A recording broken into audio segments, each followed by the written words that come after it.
once you're in the hiring process with Phoenix Fire. Yeah, I like it. If those of you don't know, I'm Chris Metters, Engine 33A shift.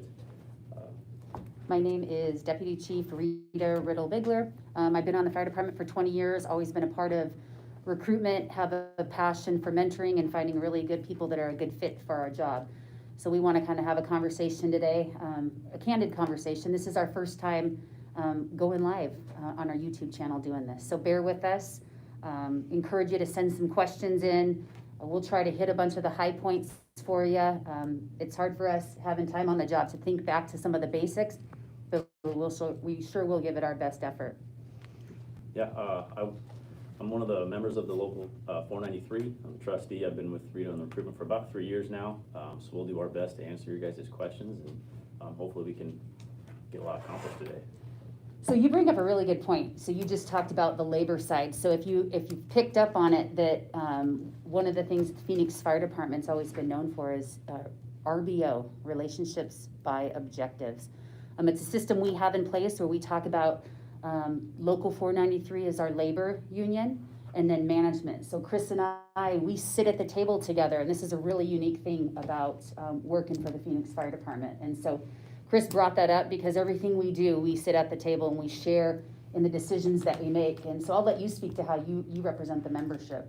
Yeah, I represent the members, so all those, on the fire trucks, whatever they want to do with recruitment, we give them a voice. So if you have an idea, if you have something that you want to see done with recruitment, we try to do our best to come up with a common goal to where labor and management can sit and say, okay, yeah, we can make this work.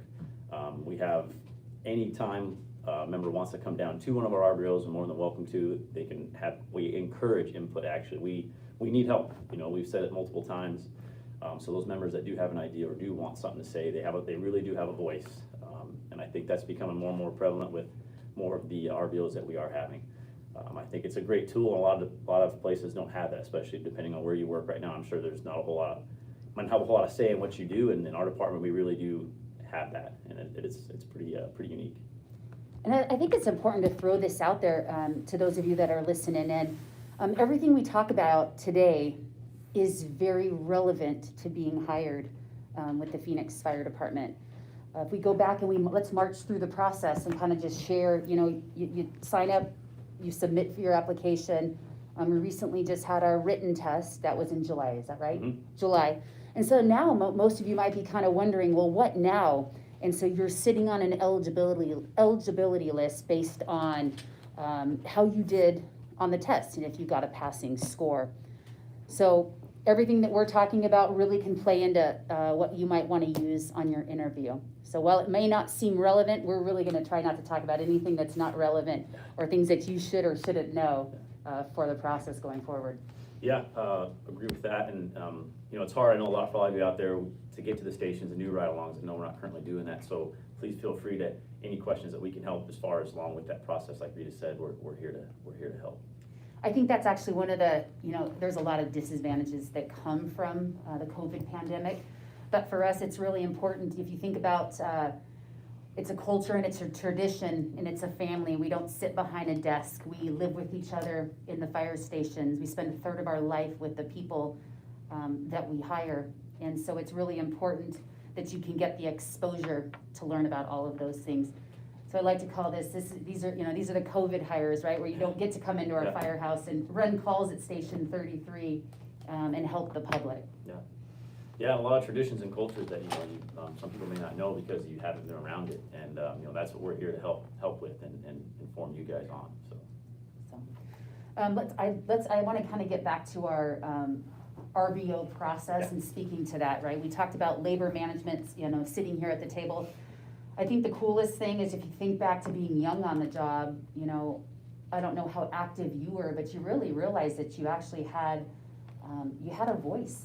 Maybe it wasn't, you didn't go in there and you weren't outspoken, but you really had a voice. You can sit in these meetings and hear about the decisions that were being made at the level that I sit at now. Yeah, I wasn't. I wish I would have now, knowing what I know. I don't know how you were too, Rita, but 2 or 3 years on, that's all I was thinking about was just, minding my business and doing what I'm supposed to do and showing up and doing a good job. And you really do have a voice. And being on this side, I see how much labor and management really want help. They really want the opinions of the members, and they really want you guys to show up. We want you guys to show up and voice your opinions and voice what you think you want to see, you know, and most of the time we're thinking the same exact thing. We're on that other side thinking, yeah, you know, we want to do these things too. We just need that help, that push to help us get to the goals we want to accomplish as well. So this very process, I think, is what really makes the Phoenix Fire Department. Oftentimes, right, we told you there's a process. So you took the written test, and perhaps you got a letter that said you're sitting on the eligibility list. So now you're wondering, well, what do I do now? So let's kind of speak to that. You know, we are getting ready. We just actually had some first round interviews. Those that passed that first round interview will move to their second. But if you weren't part of that, there's a whole bunch of training and things that you could be working on in the meantime. I always like to describe our process as it's not A, then B, then C. It's A through Z, all at once, a little bit of everything, because you really want to be in a ready state to be hired. So I think we both have some things that we really love with the recruitment process, and it's the fitness world for you, right? Preparing physically. I like that piece too, but he's better at it. And a big piece for me is the interview prep. So you want to speak to kind of what are you, actually, how about this? What are you getting ready to do with those that are going to be hired? You'll go into full effect in about a month. So those that, I'm a peer fitness trainer. I've been one for about 7 years with the Phoenix Fire Department. That means that we actually help you guys throughout your process. So we get you in pre-academy, which if those of you don't know what pre-academy is, it's usually 4 to 6 weeks, hopefully 8, where we train you for the academy. So we get you on Tuesday nights from 4 to 7. We get you on Sundays from 8 to about noon. And Tuesdays is usually our circuit and lifting, and we go over all kinds of different things like nutrition and health and overall wellness for yourself as far as stretching and getting your body ready. And then Sundays we get you for skills courses. I really truly believe those things are really what's going to help you build the foundation for getting through that academy and getting through your whole career the next 25, 30 years. So those are the things that we're doing to get ready for that. So those of you that are going to that second, that's something to start thinking about. If you haven't been already, I definitely recommend doing something like that, some kind of skills course, some kind of fitness and conditioning. That's a big part of it. And that is, like Rita said, it is all just a part of it. And then you gotta get ready for your second round interview, which is a big deal. And I know Rita, you can speak onto that more, what that looks like as far as sitting on the second round boards, what you guys are looking for. Sure. If it's okay, I'm actually going to I have some fitness questions if you're good with that. We'll just stay on that topic really quick. Because I think oftentimes, and you and I talk about this all the time, right? We talk about, we can teach you to be a firefighter, but you got to come in with a really good baseline fitness level. So if a candidate was kind of sitting out there trying to figure out, well, what do I do? How do I best prepare? I can't go down to the fire station. As a pure fitness trainer, what would you tell me to go and do and make sure I've got a really good foundation laid fitness-wise? So one of the things you guys can definitely do is go to the Phoenix Fire Ops, and we have all different types of, on there we have the recruits, where we can take you through the lifts that we do, right? So we have the squat, shoulder press, deadlift, bench, all those things, and it can actually show you the lifts that we will be doing in pre-academy. Those of you that aren't familiar with that, those of you with like a sports background, military background, I'm sure you're familiar with those things. If you can somehow, getting a set of turnouts and doing some type of workout with those on, because like we say down there, you got to get comfortable being uncomfortable. And if you haven't had the set of turnouts on, that's okay. When you do show up to pre-academy, if you are lucky enough to get past that second round and get hired, two of the things I always tell people is attitude and effort, right? Attitude and your work ethic. So if you have a positive attitude and you want to be there and you truly do care about this job, you're going to get better. And that's the thing that we look for, right? We don't care if you can squat 500 pounds or how far and fast you can run. We want to see you get better. We want to see you develop and get those skills better. That attitude, that effort goes a long way, and it continues on to your whole career. We start teaching you those things in pre-academy, and hopefully help you give you a successful career. If you haven't done any kind of lifting or anything before, I definitely recommend looking at some kind of programs to lift and to work out. Like I said, Phoenix Fire Ops, you have workouts on there that peer fitness trainers have put out.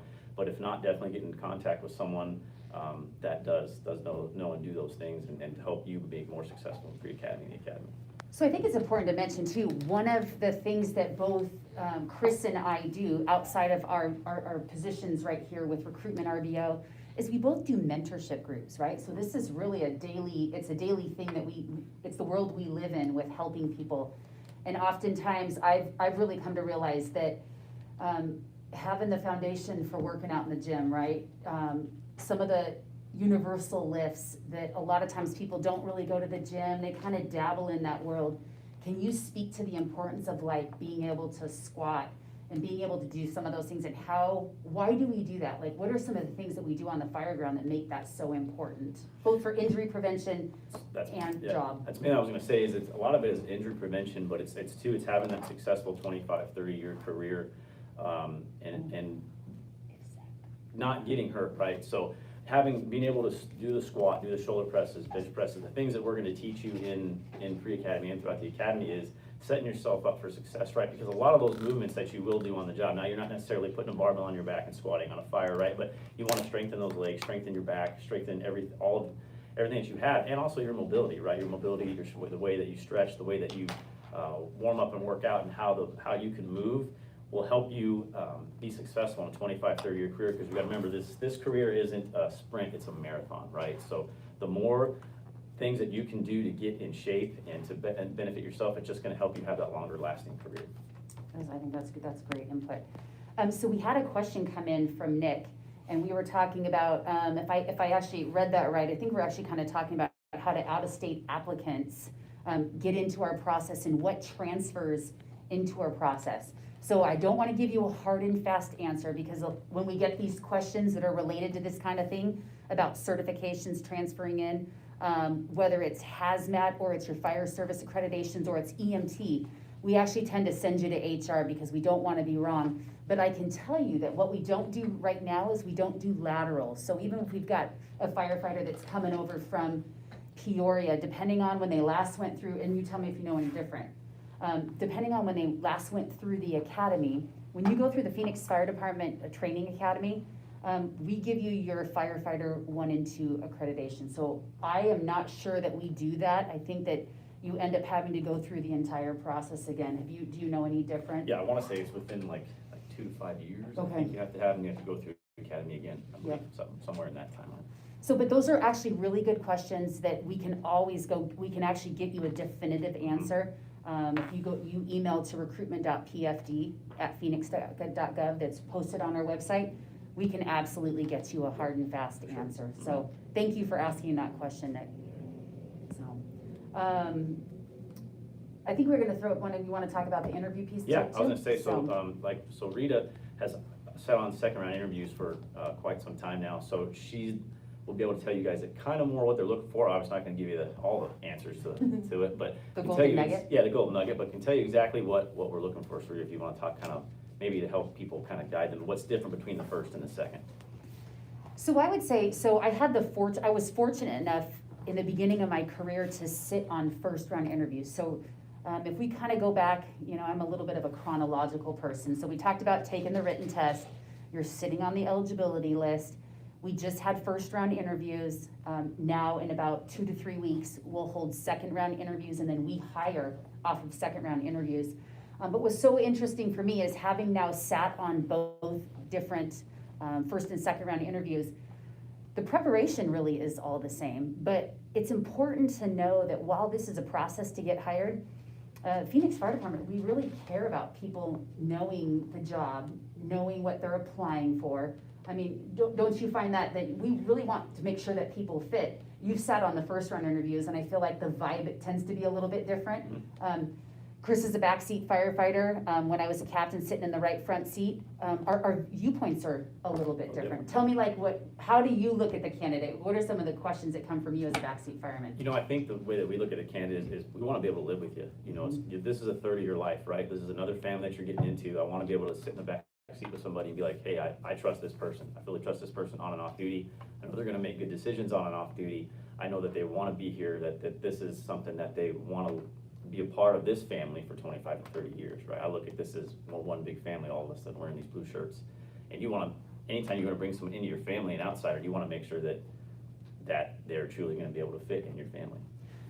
And because it's not uncommon that we don't go to each other's weddings, right, that we spend holidays together. I think you talk to my kids, some of their most favorite times were You know a year ahead of time when you have to work Thanksgiving and you have to work Christmas. It's some of their most favorite times. We're actually at Station 33 with Scott McDonald. Mhm. My kids knew that they were going up in the bucket and they were gonna get to spray water and so forth. So we do become one big family. We spend a third of our lives. I say where that changes when you go to the second round interview. Like I said, I believe the preparation is the same. But we really want you to have a really good understanding of what this job is about, what you're applying for, but as well, we want to know about you. And so the perfect interview to me is a little bit of both. You're kind of walking that tightrope where you're not giving me too much of you and a bunch of stories, but you're also conveying that you have a lot of job knowledge and you know what you're getting into. While this job is absolutely the most amazing, lots of feel-good moments, it can be, it has its downsides too, right? It can be very difficult. You see things that, people just aren't, they're not necessarily prepared to see. Yeah, you're not ready to see, right? Right. Mhm. Another reason that we talk about the family part of it, Yeah, right? yeah. And how we get along. Yeah, because it's definitely something, you're gonna see things that I know people warn you about them, but you don't know until you see them. And then having that family on the truck with you is one of those ways to really be able to vent or talk about it, and just like, your family at home. So.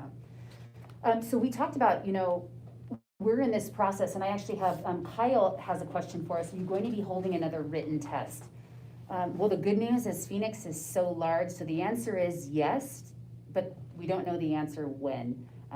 Being that we just gave a written test, right now the current plan seems to be that we're gonna hire potentially 2 to 3 classes off of this list. This is all subject to change, and this change based on retirements and open spots and promotions within our organization. So I don't know, this is the opinion of myself, but I don't see us having another test from right now to another year, but we'll see.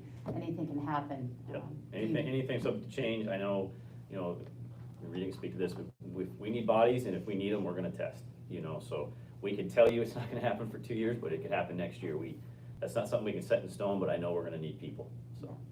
But I think it's important to, while we may not be given a written test, the best thing I believe that anybody could do goes back to that, A through Z all at once, a little bit of everything. Because if you can stay in a ready state and you can stay prepared, that all of a sudden when we do announce a written test, you're ready to study for that packet, and you've already physically been training, you've been engaging in what are some of the topics for interviews, and none of that is new, so.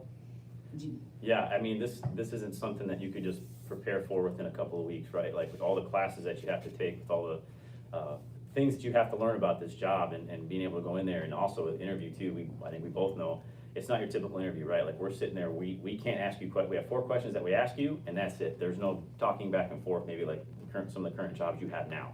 So you have to talk for 20 minutes about what you've done in your life and why you're here now, why you want to be a part of the Phoenix Fire Department, and that's not something that you can just do overnight. So you bring up a really good point, because oftentimes the fire service interview is like no other, right? I think it can be so awkward because you're actually sitting there hoping that the 4 people across the table will engage with you, but they don't say anything but read you the question. Yeah, it's tough. So, yeah, it's good to practice don't practice just with yourself in the mirror, but it's also good to practice with just 4 people staring at you, not Just asking. get your family members out there, and just see what they do.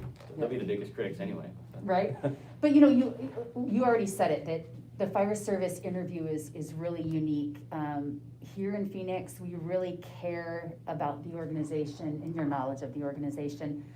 There is all different kinds of things. If you caught that Chris brought up, phoenixfireops.com. It's a great website to look at all the training we do, what do recruits do, everything that takes place within our organization, you've got right at your fingertips.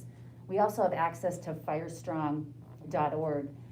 That particular website talks about the mental health side of our job and all the various different resources that are accessible and why it's important, right? We talked about understanding what you're getting into. And we have our recruitment packet too. For those of you, I'm assuming if you're on here, you know what that is, but just in case you haven't, that's another great tool to use too, to guide you down different avenues to help you get more research on this job too. That recruitment packet will help you find a lot of your why, right? Yeah, and start to look at all the different things that Mm-hmm. the department has to offer. Yep. So. I got a question too here, Rita. So Andrew asked, after second round interviews, when is the pre-academy set to start? So, Andrew, that's a good question. Normally, We go as soon as we're eligible with you guys. We want to get you guys for as long as we can. Its average is 6 weeks. We've had gone 8 weeks on pre-academy before, but sometimes we've gone as short as 4 weeks. So, but we like to get you for the full amount. So as soon as we get the go-ahead, after you get your phone call, you're probably starting pre-academy that following week. So I would say after you have your second round interview, the next week is your phone call, the following week would be pre-academy. So I'd say about 2 weeks. So if you're not ready now, start getting ready. Those of you that are interviewing. Does it matter, does somebody need a 1 and 2 to get hired? No, you don't. You don't need a 1 and 2. Those of you that don't have it, you can learn all those techniques and those skills in the class. I mean, it's definitely something that if you have time and you can do, I would recommend doing your 1 and 2. It's a lot easier for those that have it, but definitely you're just going to spend a little more time, on your days off and days after class, getting ready for the academy when you're there. And if you're not familiar with what we're referencing, actually, so it's the firefighter 1 and 2 certification. That's actually a semester-long course, Yep. Right? Given at the community colleges.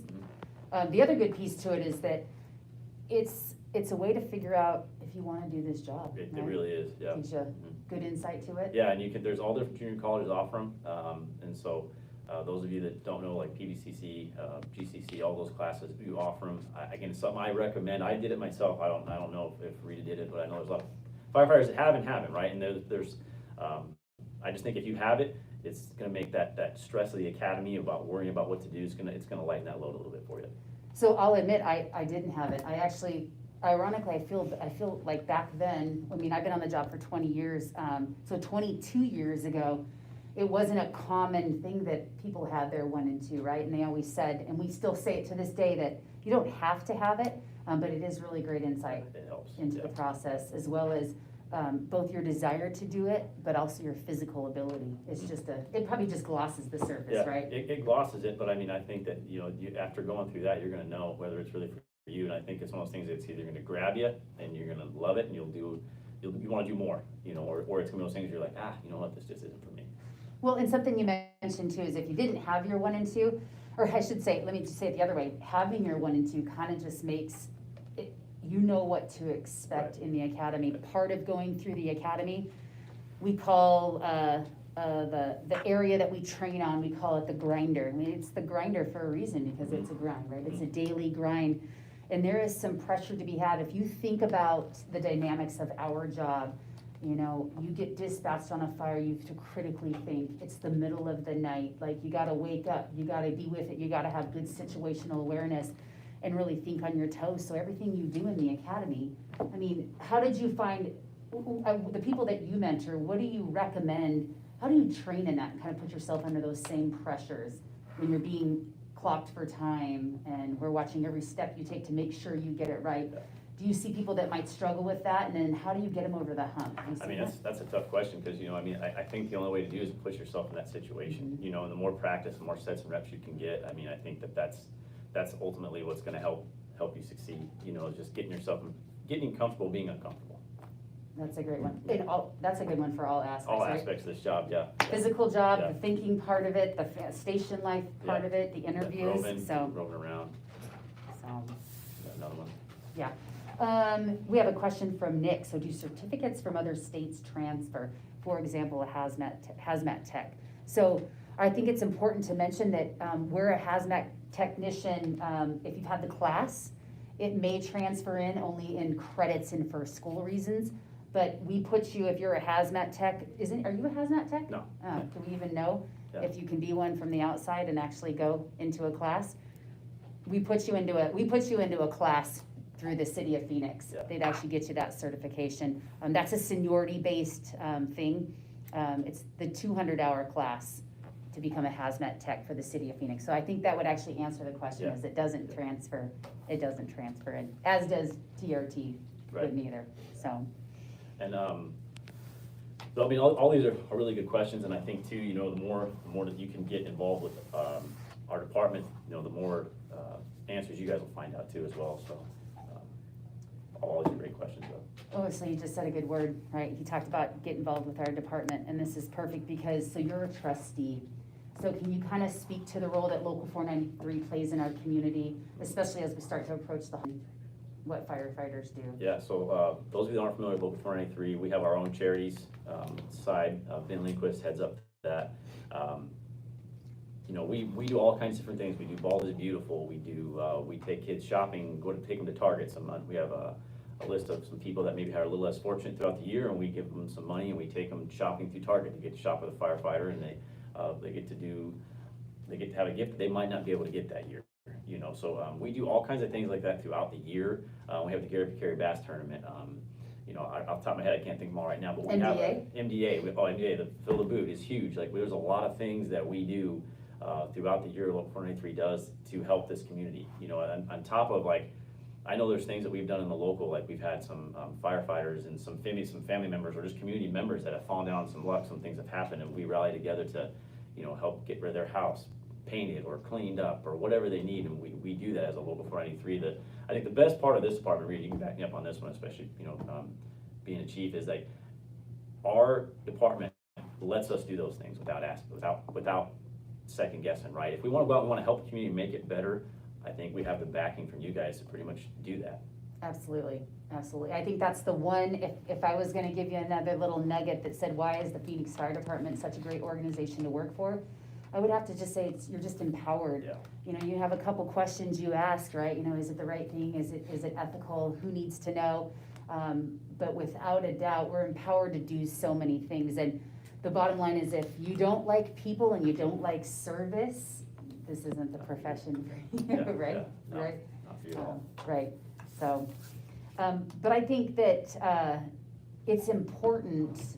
We talked about Local 493, and when you're actually trying to interview and get this job, it can be very difficult to talk about things that you're not familiar with and you don't know, right? Mm-hmm. So we all, at these volunteer events, this gives candidates an opportunity to meet firefighters and have a conversation with you and find out what you did, right? To Yeah. get hired and see if it Yeah. helps them. Yeah, but I think it's really important to get involved with those things now, but also to remember, like, it's part of your job. You know, like, I've got 9 years on. I know Rita's got almost 20 on, and it's something you do for the rest of your career. We do these union events, we do these political walks, we do the pool fences and things like that, but it's something that you need to do for the rest of your career. It's not just to get hired. I think that's misconstrued sometimes. It is good to make those relationships and to do those things and to get involved, but it's something that you do. It's part of your job. You know, your job is to serve the community, and that is one of the best ways to do it. We are 24/48, you know, off, but that 48 hours every now and then you got to spend just making the community a little bit better. You know, and recently we just lost one of our own to COVID. And well, I bring that up because this is the point where everybody steps up, right? This is where we're a family, and on our 48 hours off, we're at honor watch, or we're cooking meals, or we're volunteering however we can for the family. Because once you're in the fire family, you're always in the fire family, Yeah. right? I know that we've talked about, even recently with some of the people that in our mentorship groups, we have conversations about, you know, this isn't just part of the process, and you said it. I have 20 years on the job, and I don't think that there's not a day that goes by that I don't feel that same pride, you know, of being a Phoenix firefighter and putting this shirt on. We will celebrate 9/11. It's the 20th anniversary this weekend, right? And it feels like it's my obligation, and it's just important to do, to go out and serve and remember the fallen, right? Because there's always this chance that